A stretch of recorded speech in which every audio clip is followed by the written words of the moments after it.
നിങ്ങളുടെ ആക്നെ, എസ്കിമ അല്ലെങ്കിൽ സോറിയാസിസ് എന്ന സ്കിൻ പ്രശ്നങ്ങളുടെ മെയിൻ കാരണം നിങ്ങളുടെ വീക്ക് ഗട്ട് ഹെൽത്ത് ആവാം. സോ നമ്മുടെ ഗട്ടിൽ ലക്ഷക്കണക്കിന് ബാക്ടീരിയ ജീവിക്കുന്നുണ്ട്. ഇത് ഡൈജഷൻ മാത്രമല്ല, നമ്മുടെ സ്കിന്നിനെയും എഫക്റ്റ് ചെയ്യും.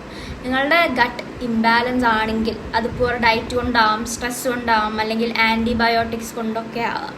അത് ഇൻഫ്ലമേഷൻ ഉണ്ടാക്കും. ബേസിക്കലി നമ്മുടെ ഗട്ടിൽ അത് ഇൻഫ്ലമേഷൻ ഉണ്ടാക്കും. അത് സ്കിന്നിൽ ആക്നെ, എസ്കിമ അല്ലെങ്കിൽ സോറിയാസിസ് ആയിട്ടുള്ള എക്സ്ട്രീം കണ്ടീഷൻസ് ആയിട്ട് അത് മാറും.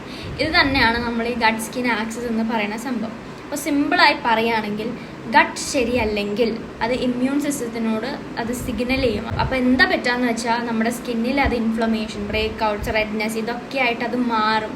പിന്നെ ലീക്കി ഗട്ട് എന്ന് പറഞ്ഞൊരു സംഭവമുണ്ട്. അതായത് ഗട്ട് ലൈനിങ് വളരെ വീക്കാവും ആൻഡ് ബാഡ് ബാക്ടീരിയ, ടോക്സിൻസ് ഒക്കെ ഈസിലി ഡയറക്റ്റ്ലി ബ്ലഡ് സ്ട്രീമിൽ പോകുന്നതാണ് ഈ ലീക്കി ഗട്ട് എന്ന് പറഞ്ഞ പ്രശ്നം.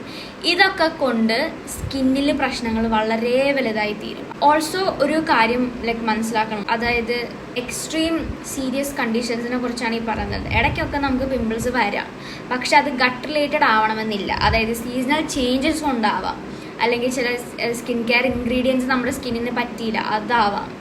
ഇതൊരു എക്സ്ട്രീം കണ്ടീഷനിലേക്ക് പോയാലാണ് നിങ്ങൾക്ക് നിങ്ങളുടെ ഗട്ട് ഹെൽത്ത് ഒന്ന് ചെക്ക് ചെയ്യേണ്ട അവസ്ഥ വരുന്നത്. ഇനി അഥവാ ഗട്ട് റിലേറ്റഡ് തന്നെ ആണെന്ന് വിചാരിച്ചോ, നിങ്ങൾക്ക് അല്ലാതെ നിങ്ങൾ ഡൈജസ്റ്റീവ് ഇഷ്യൂസ് ഫേസ് ചെയ്യുന്നത്, നിങ്ങൾക്ക് ഉറക്കം വരുന്നില്ല, അങ്ങനത്തെ പ്രശ്നങ്ങൾ ഉണ്ടെങ്കിൽ ഡെഫിനറ്റ്ലി ചെക്ക് ചെയ്യാം. ഇനി ഗട്ട് ഹെൽത്ത് ആണെങ്കിൽ നമുക്ക് ഗട്ട് ശരിയായി കഴിഞ്ഞാൽ നമ്മുടെ എല്ലാ കണ്ടീഷൻസും നമുക്ക് ഇമ്പ്രൂവ് ചെയ്യാം.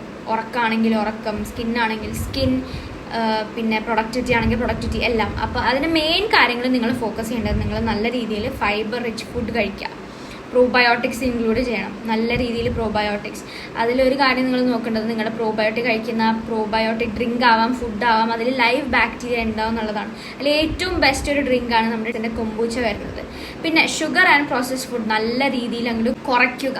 അതുപോലെ തന്നെ പ്രീബയോട്ടിക് ഫുഡ് കഴിക്കുക. പ്രീബയോട്ടിക് ഫുഡ് ഏറ്റവും ബെസ്റ്റ് നമ്മുടെ വരുന്നത് സ്പൈറുലീന, അതുപോലെ തന്നെ നോനി ജ്യൂസാണ് വരുന്നത്. ഏറ്റവും ബെസ്റ്റ് ഓർഗാനിക് ഫുഡ് ഫോർ നമ്മുടെ ഗട്ട് ഹെൽത്തിന് പറ്റിയ ഫുഡുകളാണ് ഇതെല്ലാം.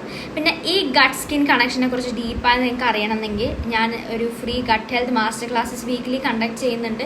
അതിലേക്ക് നിങ്ങൾക്ക് ഗ്രൂപ്പിലേക്ക് ജോയിൻ ചെയ്യാം. Let's make your skin glow from within.